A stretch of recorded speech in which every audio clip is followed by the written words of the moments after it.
প্রস্রাব করার পরপরই পানির পিপাসা লাগে কেন? প্রস্রাব করার পরপরই পানির পিপাসা লাগার পেছনে কিছু স্বাভাবিক এবং কিছু শারীরিক কারণ থাকতে পারে।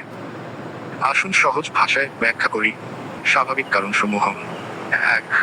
শরীর থেকে পানি বেরিয়ে যাওয়া। প্রস্রাব করার মাধ্যমে শরীর থেকে কিছুটা পানি ও লবণ বের হয়ে যায়। ফলে শরীর আবার সেই পানির ঘাটতি পূরণ করতে চায়, এজন্য পিপাসা লাগে। ২. গরম আবহাওয়া বা শরীরের পানিশূন্যতা, ডিহাইড্রেশন। যদি আগে থেকেই শরীরে পানির পরিমাণ কম থাকে, তখন প্রস্রাব করার পর পিপাসা আরও বেশি অনুভূত হতে পারে। ৩. খাবারের ধরন। অতিরিক্ত লবণযুক্ত বা ঝাল খাবার খেলে শরীর পানি চাইবে। স্বাস্থ্যগত কারণসমূহ যদি নিয়মিত বা বেশি হয়। ১. ডায়াবেটিস।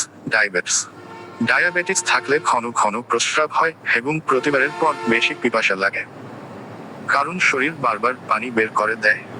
২. Diabetes insipidus. এটি ডায়াবেটিসের আরেকটি আলাদা রকম, যেখানে শরীর পর্যাপ্ত পানি ধরে রাখতে পারে না। ৩. কিডনি বা ইউরিনারি সমস্যাগুলো।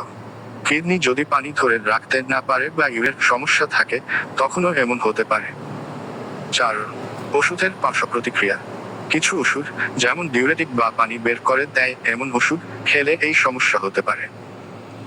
করণীয়: ১. পর্যাপ্ত পানি পান করুন, বিশেষ করে গরমে বা শারীরিক পরিশ্রমের পর। ২. বেশি লবণযুক্ত খাবার এড়িয়ে চলুন। ৩.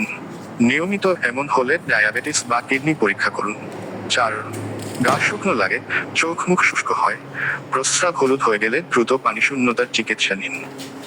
সতর্ক আপনার জন্য পরামর্শ: এই সমস্যা কি দীর্ঘদিনের? এমোজি: যদি শুধু মাঝে মাঝে হয়, চিন্তার দরকার নেই। এমোজি: কিন্তু যদি বারবার হয়, ডায়াবেটিস ও কিডনি ফাংশনের test, RBS, FBS, creatinine, urine করতে পারেন। চাইলে আমি নির্দেশনা দিতে পারি।